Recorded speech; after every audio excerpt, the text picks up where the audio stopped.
The night that changed everything arrived without warning, carried in on a storm that rattled the windows and shook loose the careful walls I had built around my heart. I had spent years convincing myself that loneliness was safer than hope, that quiet was better than disappointment, and that sleeping alone meant never waking up broken. But sometimes life waits until you are tired enough, wounded enough, to finally listen. If you believe in kindness, second chances, and the quiet miracles that happen when two hurting souls meet at the right time, take a moment right now to like, comment, share, and subscribe to this channel, because stories like this one are born from those very beliefs. My name is Nathan Walker, and this happened in a small coastal town outside Savannah, Georgia, where the ocean air always smells like salt and old memories. I worked nights repairing boats at a marina, a job that left my hands scarred and my mind busy enough to avoid thinking about the past. Years earlier, a broken engagement had taught me how quickly promises could dissolve, how someone could swear forever and mean only until it became inconvenient. Since then, I had learned to live simply. I owned a modest house with creaky floors, a stubborn coffee maker, and a bed that had only ever belonged to me. That bed was my sanctuary, a place where no one could leave me again. Grace Thompson entered my life on a night when the rain refused to stop. She was new to town, renting the small blue house 2 doors down, and everyone noticed her quiet kindness before they noticed her beauty.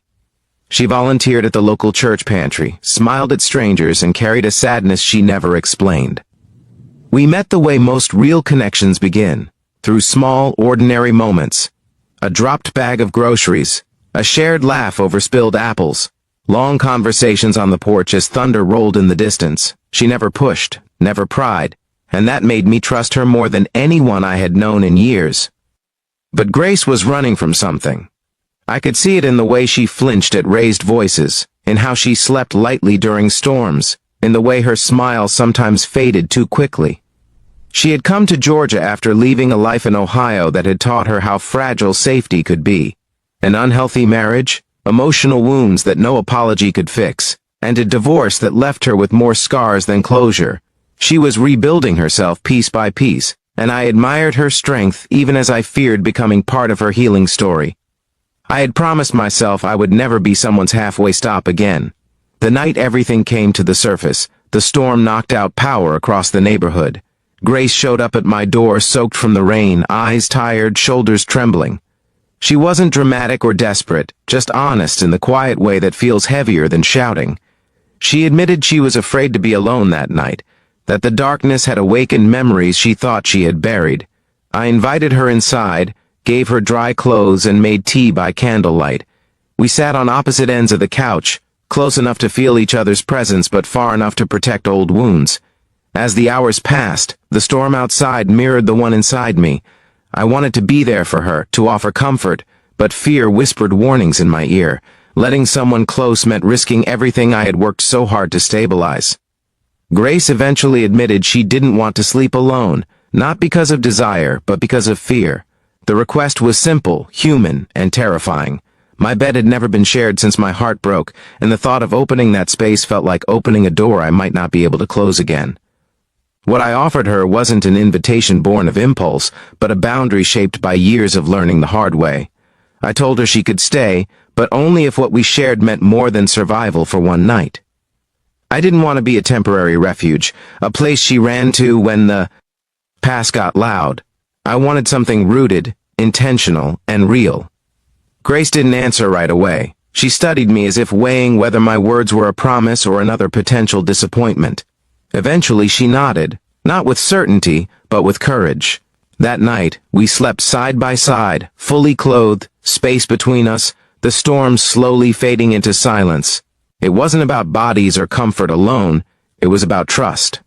For the first time in years I slept deeply, without fear of waking up alone in the wrong way. When morning came, sunlight filled the room, and Grace smiled with a softness that felt like hope taking its first breath. The days that followed weren't perfect. Healing never is. Grace struggled with guilt, wondering if she was leaning too much, too soon. I battled my instinct to retreat whenever emotions deepened. We had awkward moments, misunderstandings, and long silences that tested our patience. But instead of running, we stayed.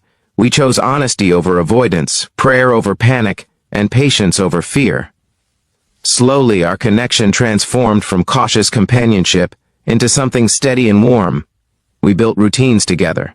Morning coffee on the porch, Sunday church services followed by pancakes, evening walks along the shoreline where we talked about dreams instead of regrets. Grace began to laugh more freely. I began to believe again. The bed that once symbolized solitude became a place of peace, not because it was shared, but because it represented a commitment to showing up every day, even when it was hard. The real test came when Grace received a letter from her past, a reminder of the life she had escaped. Old wounds reopened, and fear crept back into her voice. She questioned whether she was ready for forever, whether she was strong enough to build something new without losing herself again. This time, instead of pushing her to stay, I told her she was free to choose, that love didn't trap, it invited. That was when she realized the difference between what she had known and what we were building.